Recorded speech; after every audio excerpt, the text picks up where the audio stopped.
The call was scheduled for Thursday. 3 days felt like 3 months. Daniel prepared more than he ever had for anything. He reread his old application. He opened the stories he had written years ago.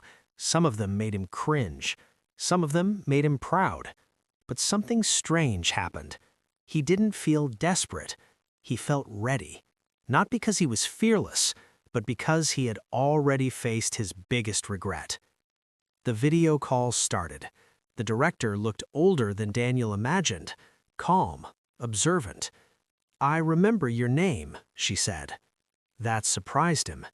"You had a strong voice, but your confidence didn't match your talent." Daniel swallowed. She continued, "Why now?" There it was, the real question. Why now? Daniel didn't give a perfect answer. He gave an honest one. "I was afraid, not of rejection, of change, but I'm more afraid of staying the same." Silence. Then she smiled slightly. "That's a better answer than most." Another week passed. This time, Daniel didn't avoid his inbox. He checked it once in the morning, once in the evening. No obsessing, no spiraling.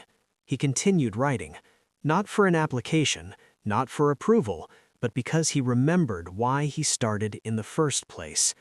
He had stopped writing for years, not because he didn't love it, but because he didn't believe in himself enough to continue.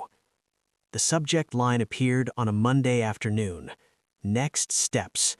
Short, simple, dangerous. He clicked immediately. "Daniel, we'd like to offer you a place in the new program. However, it begins in 6 weeks. You would need to relocate." There it was again. Change, risk, uncertainty. But this time, something was different. He didn't hesitate. He didn't close the laptop. He didn't overthink. He smiled and whispered, "Yes." Quitting his job wasn't cinematic. There was no dramatic speech, just a quiet conversation with his manager.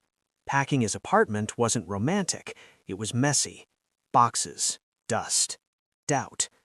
Some nights, fear returned. What if I fail this time? What if I'm not good enough? But now he knew something important. Fear doesn't disappear.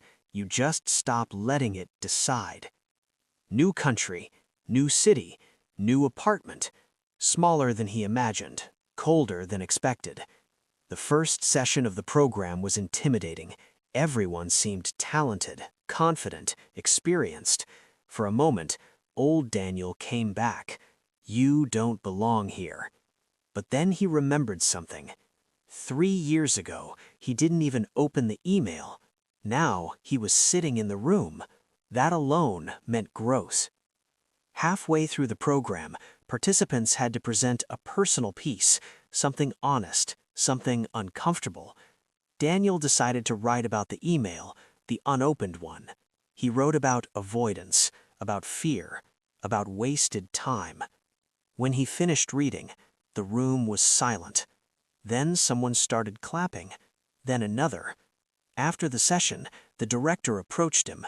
"This," she said, tapping his notebook, "is the voice I remembered." Daniel didn't become famous overnight. He didn't become a bestseller instantly. But 1 year later, he was writing consistently. He was freelancing. He was publishing small essays online. More importantly, he was no longer waiting for permission. One evening, while cleaning his inbox, he found something interesting. The original email thread, the one he ignored for 3 years. He didn't feel pain this time. He felt gratitude, because that unopened email wasn't a missed opportunity. It was a mirror. It showed him exactly who he was and who he didn't want to stay.